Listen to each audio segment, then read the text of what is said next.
depuis J-10 jusqu'au match, on est hors des comptes en jingle, avec un Neymar d'avant-mondial que les Parisiens aimeraient retrouver, Julien. Parce qu'il était en feu avant le mondial. C'était assez impressionnant. 20 matchs pour le Parisien. Il n'en avait manqué que 2. Mais c'est surtout 15 buts et 12 passes décisives sur ces 20 matchs. Depuis le retour du mondial, alors il est revenu avec une cheville pratiquement en moins. Il a déjà manqué 4 matchs sur les 5 qu'il a pu disputer avec le Paris Saint-Germain. 2 buts, 3 passes décisives. Et vous voyez sa note moyenne. Eh bien, c'était bien mieux avant le mondial pour le Brésilien. Alors, est-ce que... maintenant qu'il est un peu plus reposé au niveau des chevilles et possiblement remis de sa déception, vous vous attendez, avec les grands matchs qui arrivent dès ce soir, à un grand démarre en seconde partie de saison pour pourquoi pas porter Paris. J'ai quelques doutes, nous dit Alicia. J'ai envie, mais j'ai de gros doutes pour Giovanni. Benoît s'interroge, c'est un point d'interrogation. Oh oui, bien sûr. Alors là, par contre, il y croit. C'est Johan Rioux. Mais oui, c'est Pierre. Oui. Et pas vraiment. Que veut dire ce point d'interrogation, Benoît? C'est un mystère, Neymar, pour vous? Bien sûr que c'est un mystère. On ne sait pas dans quel état physique il va arriver.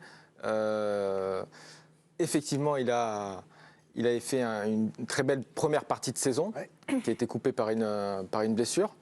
Un beau mondial quand même quand il a joué. Oui, un beau mondial, mais coupé par une blessure. Et un Neymar coupé par une blessure, et on ne sait pas comment on va le retrouver. Je crois qu'il a fait son anniversaire il n'y a pas longtemps. Dimanche soir. Ouais, pas discrètement, ça c'est pas vrai. Oui, mais au moins c'était pas affiché. Bah oui, c'était pas affiché, mais demander à ceux qui habitent à Bougival, c'était pas discret. Voilà. Donc, si ça avait été Mbappé, je vous aurais dit, il sera là, il sera présent parce que c'est un vrai compétiteur, parce que physiquement, il revient vite, il a un gros volume de jeu. Neymar, quand il revient, c'est toujours un petit peu compliqué. Il lui faut encore quelques contre-exemple. Contre Rennes, il avait été très bon. Quand il a eu sa grosse blessure en finale de coupe, c'est le seul à courir. Vous ne trouvez pas qu'il a un physique atypique pour ça? Aujourd'hui, moi, j'ai une interrogation sur Neymar. Il a un doute. Alors, je vois mes deux joueurs de foot. Benoît a un doute. Pierre, vous n'avez pas de doute. Expliquez-moi votre différence de point de vue. Non mais ça m'intéresse. La vraie différence, de toute façon, c'est l'âge. À 31 ans, on ne récupère pas de la même manière qu'à 25. Et moi, ce qui est sûr, c'est qu'avant, quand il était blessé, 2 semaines, 3 semaines, il revenait, il était bon direct. Il n'y avait pas de souci.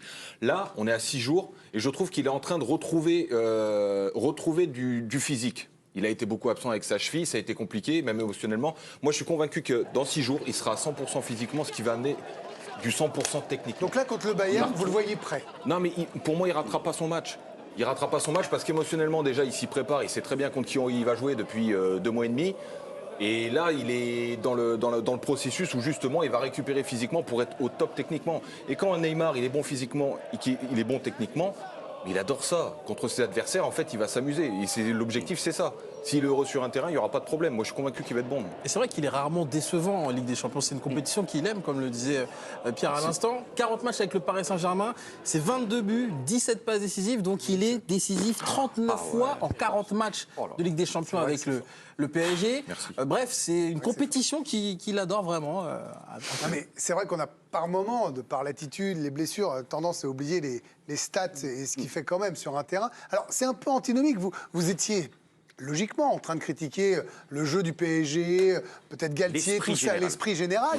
Mais vous êtes très optimiste pour un grand Neymar. Oui, parce qu'on ne peut pas aimer le football et ne pas aimer Neymar. Parce que Neymar, pour moi, il représente quelque chose de football. Et moi, au-delà de ça, ce que je préfère avec Neymar, c'est que Neymar, quand il va pas bien, entre guillemets, c'est un livre à cœur ouvert. Et dans ce football très robotisé, dans ce football où les gens laissent très peu de part à l'émotion, et avec Neymar, je trouve que c'est quelqu'un qui a eu des blessures, qui a des failles, qui a des fêlures, et qui ne le cache pas. Il a parlé récemment encore, il a parlé ces derniers mois. Et je trouve que c'est un footballeur qui est très important pour les nouvelles générations, où tu peux souffrir, tu peux être malheureux, tu peux ne pas être heureux, tu peux être en souffrance, tu peux pleurer, il pleure. Et moi, je trouve que c'est quelqu'un qui est bien pour dire que voilà, un footballeur a le droit de ne pas être bien, a le droit de l'afficher, a le droit de le montrer, de faire traîner sa misère, de le montrer. Mais en revanche, qu'est-ce qui... Comment ? C'est un peu comme lui quand même. C'est vrai que vous êtes un peu notre Neymar. Merci, j'adore ce que tu dis, ça me touche. Pas de problème. Il me fait trop rire. Et si vous faites des fêtes énormes à Bougival. Non mais c'est vrai ce qui est génial. Masqué, des trucs masqués. Un truc de dingue. Non mais c'est vrai ce qu'a dit. Et ce que je trouve extraordinaire, c'est que toute sa vie, ça a été un combat. Parce que tu vois, aussi jeune, et toute sa vie, il s'est battu contre 3 milliards de choses, contre cette pression qui est folle. Et en même temps, il adore cette pression. Et il est souvent meilleur que la pression. Et là, je suis totalement d'accord avec Pierre. D'ailleurs, il était bon encore, et il était extraordinaire jusqu'à la Coupe du Monde. Et même pendant la Coupe du Monde, n'oublions pas contre la Croatie, c'est lui qui marque. Il est quand même extraordinaire. Donc ça veut dire que là, ce n'est qu'un problème de quelques semaines. Et n'oublions pas, pour finir, c'est quand même, il est blessé à une cheville depuis des mois et des mois. Il joue encore avec avec des antidouleurs, avec des Le infiltrations. problème, il est là, en fait. C'est ça. Alors attendez, je vous donne la parole, mais j'ai Bertrand, comme après, il va Bien devoir sûr. filer. Joe, pardonnez-moi, hein, mais Pas de j'ai Bertrand souci. Latour qui veut répondre à Johan Rioux, et puis après, je vous donne la parole, Joe.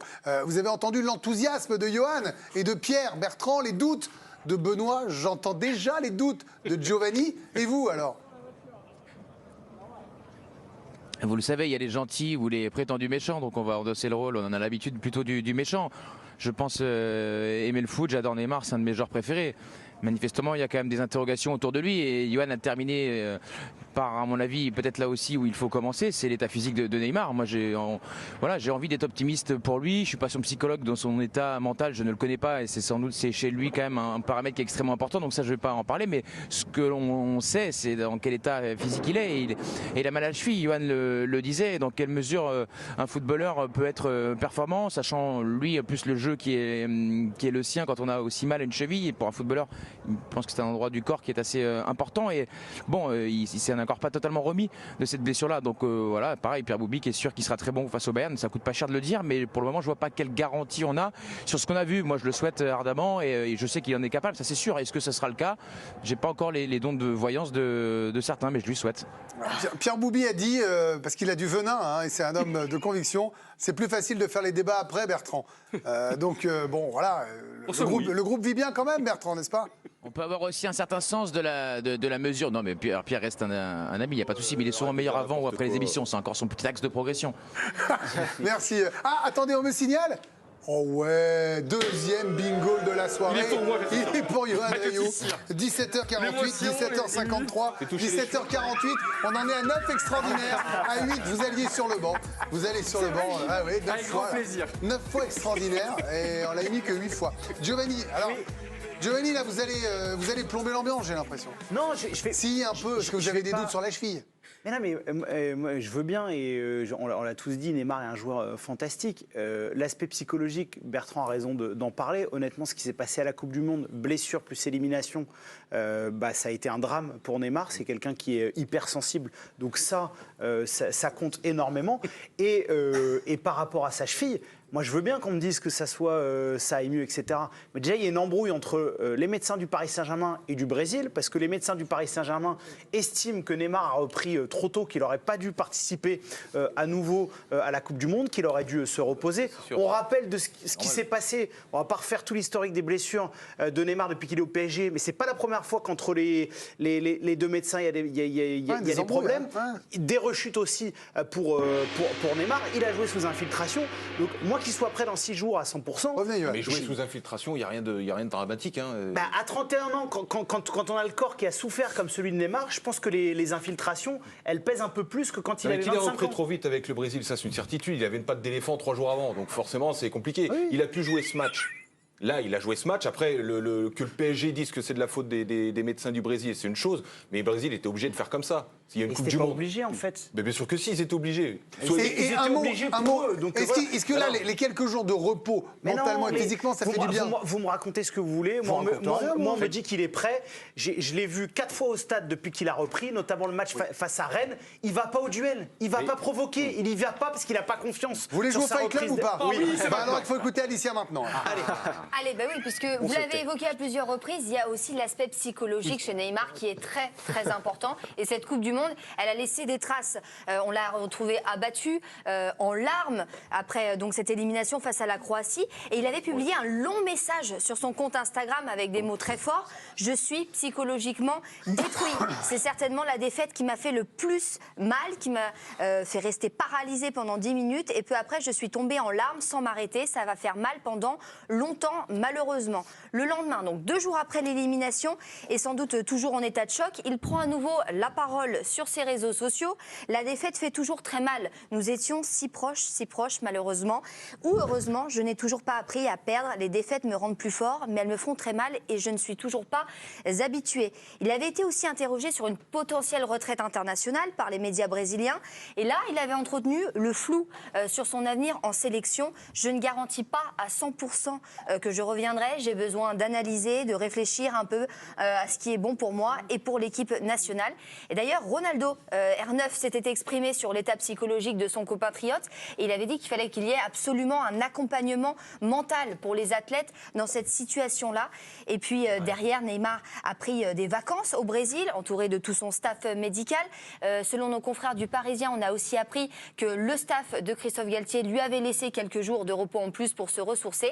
Et fin décembre, l'entraîneur parisien prend la parole et rassure sur son état physique, mais surtout sur son état mental. Quand il est revenu ici le 22, il a travaillé à l'intérieur et de suite après, il a travaillé à l'extérieur de manière normale, sans restriction. Il va bien sur un plan physique, sa cheville va bien et sur un plan mental, il a très envie de jouer. Donc voilà, c'est bon signe, c'est très bien. Et ça continue les débats, ça parle, ça fait parler. Et demain, on débattra de ce match, bien évidemment, avec le compte rendu. Mais pour le moment, il parle. Mais c'est l'heure du fight. Ah. Fight Club. Meilleur jeu